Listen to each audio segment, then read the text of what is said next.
जानता है कि मुकेश सहनी के साथ वो लंबे समय तक एसोसिएट रहे हैं। मुकेश सहनी, प्रदीप निषाद भले ही दावा कर रहे हैं कि भाई मैंने पूरे बिहार में घूमा है, मैं बिहार के गांव देहात में गया हूं, लेकिन प्रदीप निषाद का जो कद है वो इस चीज से इनकार नहीं किया जा सकता कि आज की तारीख में मुकेश सहनी की तुलना में कम है। मुकेश सहनी की का जो कद है वो काफी बड़ा है। अब प्रदीप निषाद इस चीज को भी कहते हैं कि मैं यूपी से हूँ लेकिन बिहार मेरा दूसरा घर है। अब प्रदीप निषाद जो है वो मीडिया में चूंकि वो कई बार आ चुके हैं, तो जाहिर सी बात है जो पॉलिटिकल इंटरेस्ट रखते हैं, जो किताब पढ़ते हैं, जो टीवी देखते हैं, न्यूज देखते हैं, वो प्रदीप निषाद के बारे में जानते हैं। लेकिन कोई बहुत बड़ा अचीवमेंट अगर देखा जाए तो मुझे तो कम से कम ऐसा नहीं दिख रहा है कि प्रदीप निषाद के रूप में कोई है जो जिसके बारे में मैं यहाँ पे चर्चा कर सकूं। ठीक ठीक।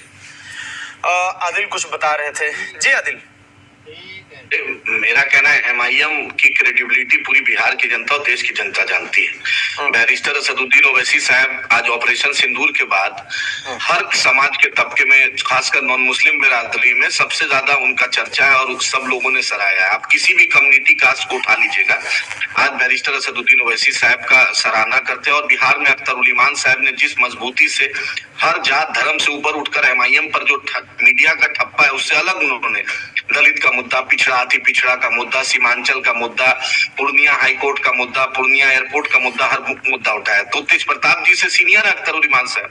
अगर तेज प्रताप जी को इस बात का उनके साथ एक प्लस पॉइंट है कि लालू जी के लड़का है, लेकिन कोई भी गठबंधन का चेहरा होगा तो उस चेहरा का नाम अख्तर उल ईमान साहब होंगे। एमआईएम ने उपेंद्र कुशवाहा जी को भी स्पेस दिया, हमने देवेंद्र जी के साथ भी काम किया, मायावती जी के साथ भी काम किया 2020 में हमने सबके साथ काम किया। और हम इस बार अगर थर्ड फ्रंट रहेगा तो उसका चेहरा अख्तर उल ईमान साहब होंगे, बैरिस्टर असदुद्दीन ओवैसी साहब होंगे, एमआईएम।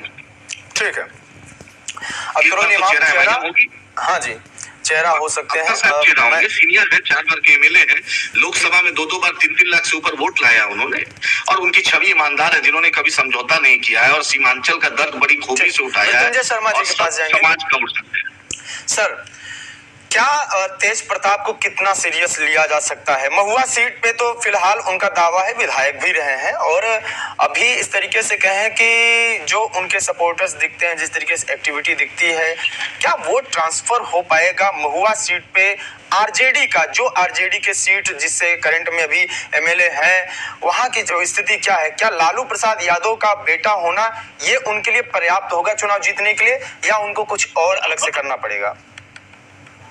अंकित जी, एक बात हम सभी को पता है कि 2015 में इन्होंने महुआ से विधानसभा चुनाव जीता था, लेकिन 2020 में फिर वहां से नहीं लड़े। और इसलिए नहीं लड़े क्योंकि जो एक कॉमन कंप्लेंट था कि वो क्षेत्र में नहीं जाते थे और लोगों से संपर्क में नहीं थे, तो उनके लिए फिर एक नया सीट चुना गया, हसनपुर। फिर उन्होंने हसनपुर से चुनाव लड़ा।